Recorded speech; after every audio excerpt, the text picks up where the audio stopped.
Hello, नमस्कार साथियों। मैं आपका साथी संजय रतिवाल आप सभी का हमारे YouTube प्लेटफॉर्म द्रोणा पीसीएस पे हार्दिक स्वागत करता हूं।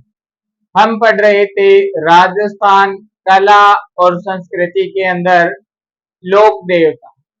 लोक देवताओं ने लगभग हमने महत्वपूर्ण प्रश्न आते हैं जिन लोक देवताओं से वो पढ़ लिए हैं।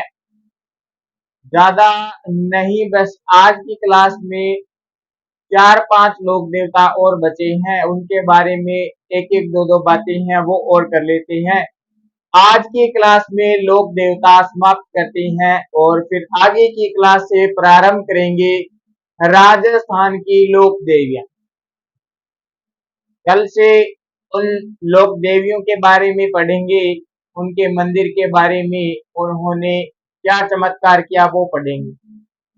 लेकिन आज स्टार्ट करते हैं लोक देवता, बचे हुए लोक देवता। आज पढ़ेंगे सबसे पहले खेतला जी। खेतला खेतला जी का एक नाम और मिलता है, वो नाम है जी पन्नराज जी। पन्नराज जी, इनका जो मंदिर है वो पाली के अंदर है, सोनाना गांव मंदिर है इनका।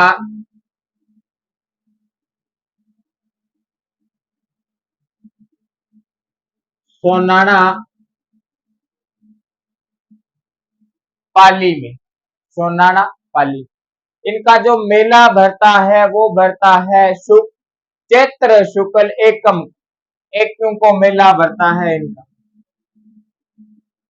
मेला जी चैत्र शुक्ल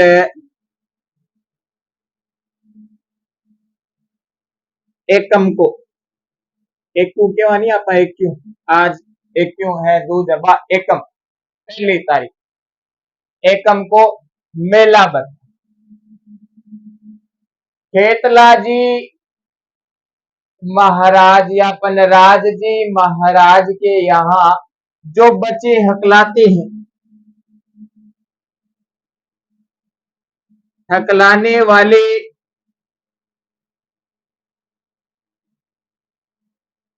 बच्चों का इलाज होता है। यहाँ खिलाने वाले बच्चों का इलाज, जो अड़ अड़ के बोलते हैं ना, रुक रुक के बोलते हैं, जिनके शब्द मुख के अंदर अटक जाते हैं, वो हकलाने वाले होते हैं और उनका इलाज होता है यहाँ पे पाली के अंदर। सोनाना खेतला जी या पन्नराज जी महाराज, बस ये इतनी जानकारी है इनके बारे में। अब इनके बाद पढ़ते हैं जी वीर फत्ता। वीर फत्ता खेतला जी महाराज या पन्नराज जी महाराज, मेला है सोनाना पाली के, मंदिर है सोनाना पाली, मेला भरता है चैत्र शुक्ल एकम को, हकलाने वाले बच्चों का इलाज होता है यहाँ इस मंदिर पे, है ना। अब पढ़ेंगे वीर फत्ता जी।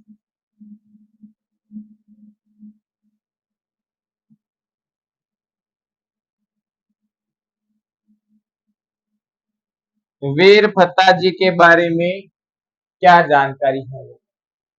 इनका मंदिर है जी साथू जालोर में और भाद्रपद शुक्ल नवमी को मेला भरता है। इनका जी मंदिर है साथू जालोर में, मेला जो भरता है भाद्रपद शुक्ल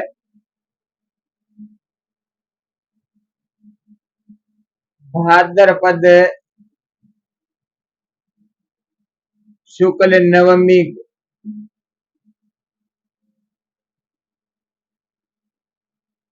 मेला भरता है। वीर फत्ता जी के बारे में इतनी ही बात।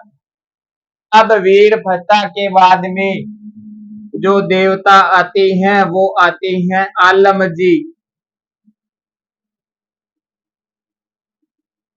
आलम जी, आलम जी का मुख्य जो मंदिर है वो है धोरी मना। धोरी मना में मेला भरता है, मंदिर है यहाँ पे। और ये जो धोरी मना है ये बाड़मेर के अंदर है। यहाँ पे मेला भरता है बाड़मेर में। और इन आलम जी को घोड़ा रक्षक देवता कहा जाता है। घोड़ा रक्षक देवता कहते हैं। घोड़ा रक्षक देवता आलम जी के नाम से घोड़े का या घोड़ी का प्रजनन केंद्र विख्यात है। घोड़ा घोड़ी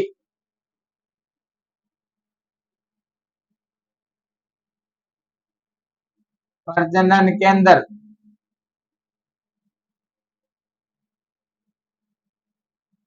विख्यात है मालानी नस्ल हेतु। मालानी जो नस्ल के घोड़े हैं उनके लिए प्रसिद्ध है। ये बात है जी आलम जी की। आलम जी की एक और बात और मिलती है, आलम जी को जेत मलोत नाम से भी जाना जाता है। जेत मलोत कहते हैं या कहते थे जी। ठीक, देखो वीर प्रताप पढ़ लिया, आलम जी पढ़ लिया, और इनसे पहले पढ़ लिया जी खेतला जी या पनराज जी। हकलाने वाले बच्चों का इलाज होता है खेतला जी के मंदिर में। अब आलम जी के बाद में पढ़ते हैं केसरिया कुंवर जी। केसरिया कुंवर जी के बारे में देखते हैं, इनकी क्या जानकारी है वो देखते हैं।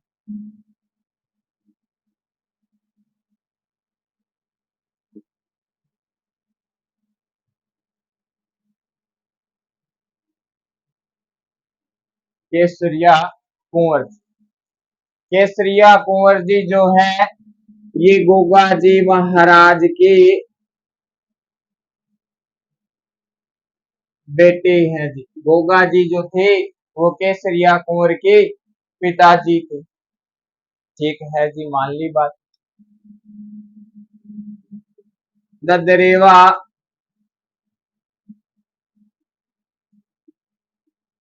शुरू में मंदिर है इनका। और वही गोगा जी वाली बात, खेजड़ी वृक्ष के नीचे छोटा मंदिर होता है, मेड़ी बोलती है।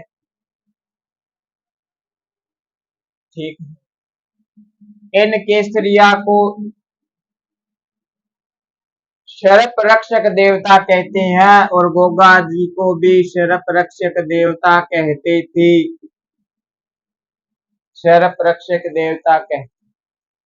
इन केसरिया कुंवर जी के जो भोपे होते हैं, भोपे पुजारी होते हैं, वो शरीर से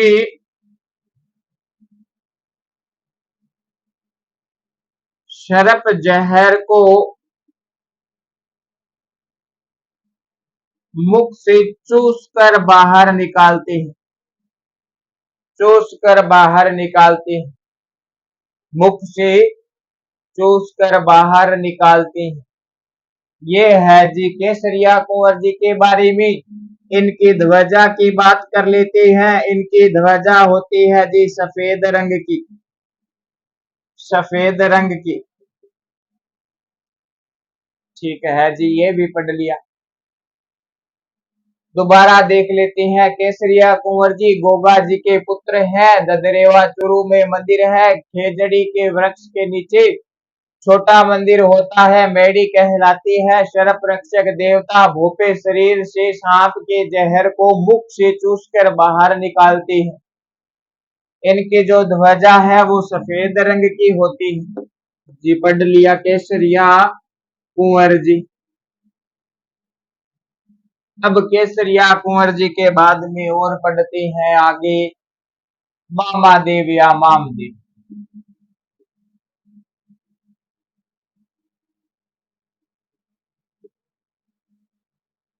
मामा देव इनके बारे में पढ़ते, इनको कहते हैं जी बरसात का देवता। बरसात का देवता कहते हैं। ठीक है जी। और मामा देव के बारे में, इनको गांव रक्षक कहती हैं। गांव के रक्षक है जी, ये गांव रक्षक देवता। ठीक है जी, ये भी ठीक। इनका मंदिर नहीं होता और न ही मूर्ति होती है। मंदिर नहीं और मूर्ति भी नहीं। लकड़ी की बनी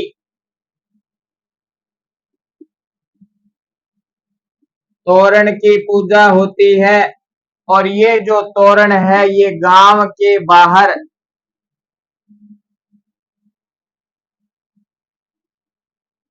जिसे हम कांकड़ बोलते हैं वहां पे लगाई होती है और वहां पे इस तोरण की पूजा होती है। ठीक है।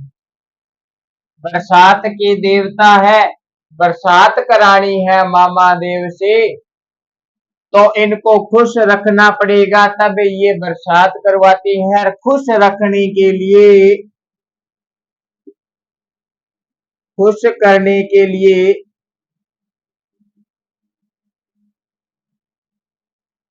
इनके लिए एक बलि दी जाती है और वो बलि है जी भैंसे की बलि। भैंसे की बलि देने से मामा देव बरसात के देवता राजी हो जाते हैं, खुश रहते हैं। खुश रहते हैं तो फिर गांव में अच्छी बारिश होती है। लेकिन अब इस भैंसे की बलि पे बैन लगा दिया है, बंद कर दिया सरकार ने। किसी जीव को मार के बारिश करवानी गलत ही बात है। वो बारिश लाभदायक नहीं होती है, नुकसानदायक होती है। तो ये ध्यान में रखना। मामा देव बरसात के देवता, गांव रक्षक देवता, मंदिर नहीं होता, मूर्ति नहीं होती, लकड़ी की बनी तोरण की पूजा होती है, गांव के बाहर कांकड़ में लगाई जाती है। तोरण की बात करें, तोरण पे आई गई तो तोरण जी विवाह के समय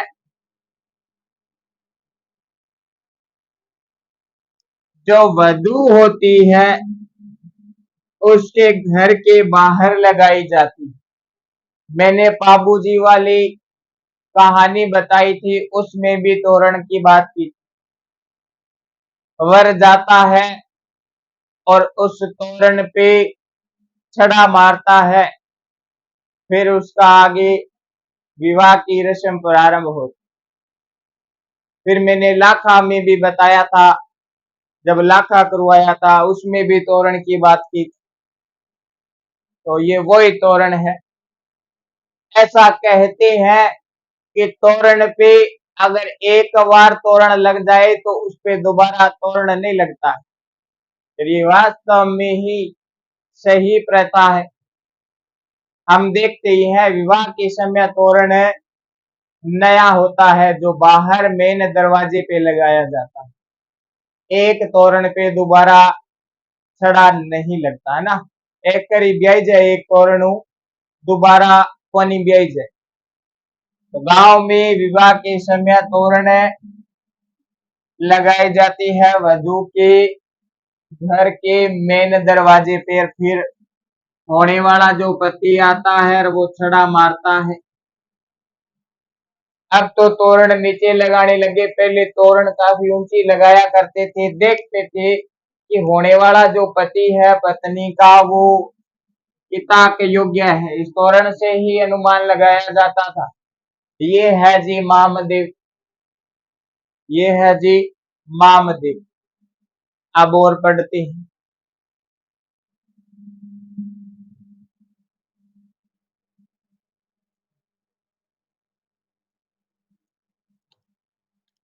ल्योस। अब पढ़ते हैं जी भूमिया जी।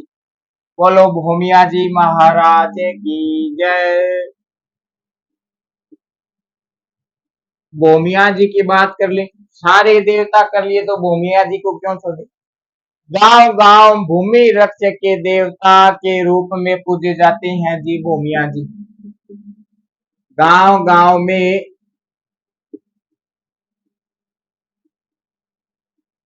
भूमि रक्षक के रूप में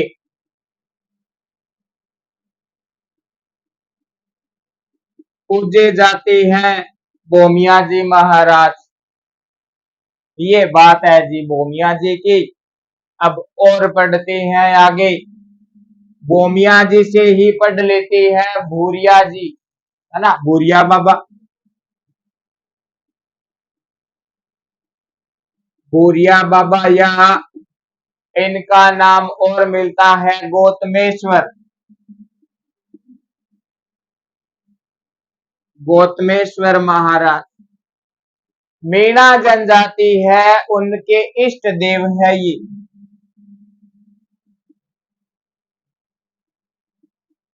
मीणा जनजाति के इष्ट देव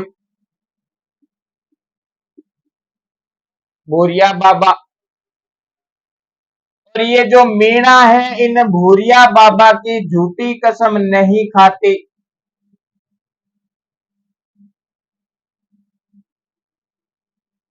झूठी कसम है नहीं लेती है। मीणा से सच उगड़वाने के लिए भूरिया बाबा की कसम दे दो। भूरिया बाबा की सौगन लागे सही सही बोलना पड़ेगा, फिर ये झूठ तो बोलेंगे नहीं, जो बात है वो सही सही बताएंगे। लेकिन वर्तमान वाले कुछ भी कर सकते हैं।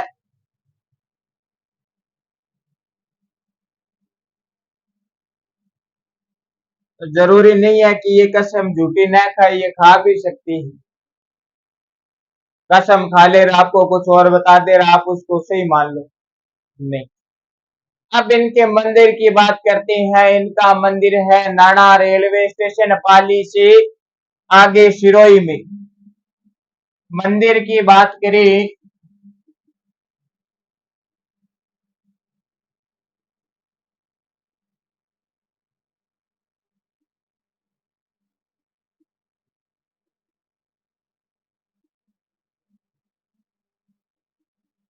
पाली से आगे सिरोही में आ जाता है जी इनका मंदिर। यहाँ पे मेला भरता है 13 व 15 अप्रैल को।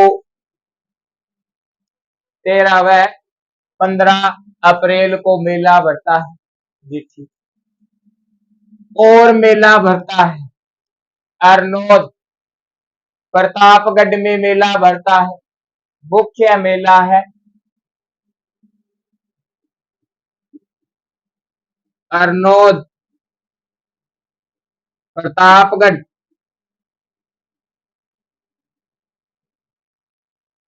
वैशाख पूर्णिमा को मेला भरता है। वैशाख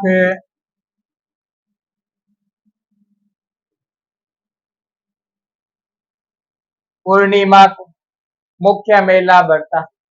और ये मेला मीणा जनजाति का लक्ष्मी मेला होता है।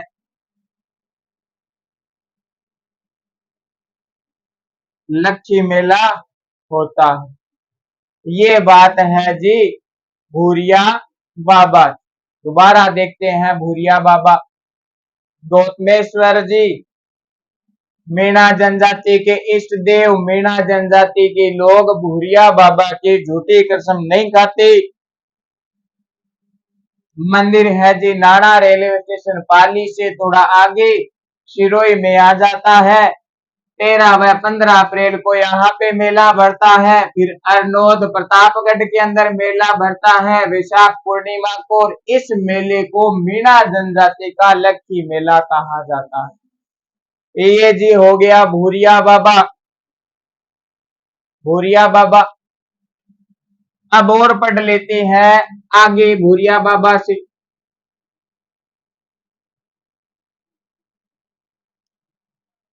भूरिया बाबा से आगे है जी इल्लो जी महाराज।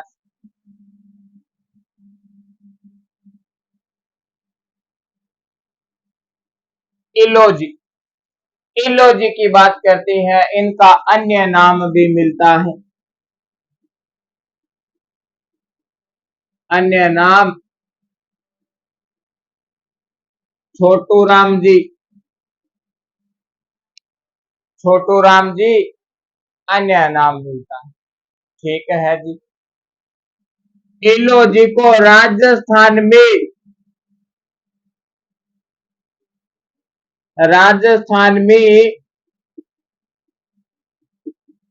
छेड़छाड़ के देवता कहते हैं। राजस्थान में इल्लो जी को छेड़छाड़ के देवता कहते हैं। और देखते हैं इनकी मूर्ति की बात करें।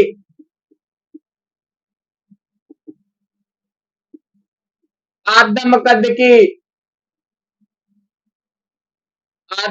की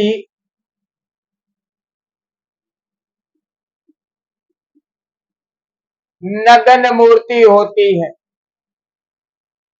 आगन आदम कद की नगन अवस्था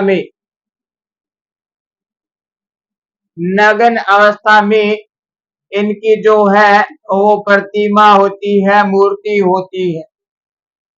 ठीक है। इल्लो जी की शाही बारात निकाली जाती है। इस मूर्ति को उस बारात में साथ घुमाया जाता है। शाही बारात। अब बारात निकाली जाती है तो कहां पे निकाली जाती है? बारात निकाली जाती है जी जालोर और बाड़मेर में। जालोर व बाड़मेर में शाही बारात निकाली जाती है इल्लो जी की। जी मान ली।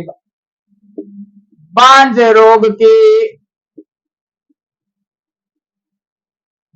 रोग के निवारक होते हैं जी ये।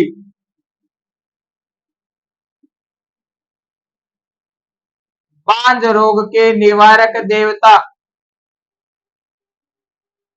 नृत्य होता है।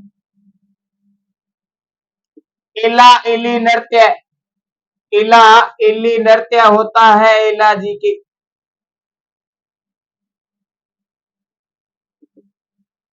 और इल्लो जी को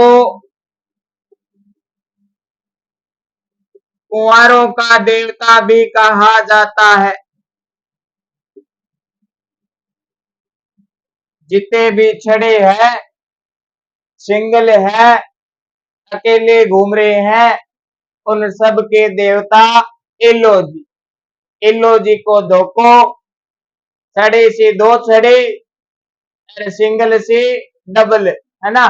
कुआरे से ब्याया हुआ, अनमेरिड से मैरिड हुआ।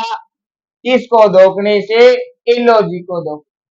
इल्लो जी की गांव में शाही बारात निकाल दो। इल्लो जी की बारात निकल गई, इल्लो जी राजी हो गए तो गांव के बाहर आपकी बारात निकल जाएगी और फिर आप राजी हो जाओगे, है ना। आप राजी तो फिर घर वाले राजी। और कुछ समय बाद सारे एक दूसरे के काजी काजी, है ना, डेढ़ी बेंचा करोगा। तो ये इल्लो जी है और इलो जी का अन्य नाम है छोटू राम जी। राजस्थान में छेड़छाड़ के देवता कहलाते हैं। मूर्ति की बात करें, आदम कद के नगण्य अवस्था की प्रतिमा होती है। शाही बारात निकाली जाती है इलो जी की। जालोर व बाड़मेर में बांझ रोग के निवारक देवता इला इली नृत्य किया जाता है और कुंवारों का देवता भी कहते हैं। और सबसे ज्यादा कुंवारे ही इलो जी को पूजते। इलो जी मारो ब्याह करा दे, है नी, तो वो बड़ी बात है। इलो जी को मनाओ। जिसने लड्डू खा लिया वो ना मनाए और जिसने नहीं खाया वो मनाए। बात वही है, जिसने खाया वो पछताए, जिसने नहीं खाया वो पछताए। इलो जी आराम और सुख पाए। इलो जी को क्या लेना। इलो जी के पास जाओ, इलो जी ब्याह नहीं हो रहा तो इलो जी का ले बोटी तैयार है, तू तो मेरी बरात काट, मैं तेरी बरात काटूंगा और बाद में देखो जाओ। इलो जी की बरात निकलती है। इलो जी शांति पूर्वक अकेले घूम के पुठे अपने स्थान पे आ जाते हैं। ब्याह ब्याह नहीं कराते, बस बरात बरात निकलती है, जुलूस निकाला जाता है इलो जी का मतलब। लेकिन बाद में जो बरात निकालता है उसकी बरात निकलती है तो फिर वो अच्छे तरीके से निकलती है। और वो बाद में इलो जी को नहीं मानता है, इलो जी को बस दूर से नमस्कार, इलो जी गलत फंसा दिया, वो बड़ी बात हो जाती है। आशा करता हूं आपको मेरी ये क्लास अच्छी लगी होगी। अच्छी लगी है तो लाइक करें, कमेंट करें, शेयर करें। और कल की क्लास में हम पढ़ेंगे राजस्थान की लोक देवियां, लोक देवता। इसी क्लास में यहीं पर समाप्त करते हैं। जिस साथी ने हमारे YouTube प्लेटफॉर्म द्रोणा पीसीएस को सब्सक्राइब नहीं किया है तो सब्सक्राइब करें और बेल आइकन के बटन को प्रेस करें ताकि क्लास का नोटिफिकेशन आपको मिलता रहे और आप क्लास लगाते रहें। धन्यवाद साथियों। मैं आपका साथी संजय रतिवाल।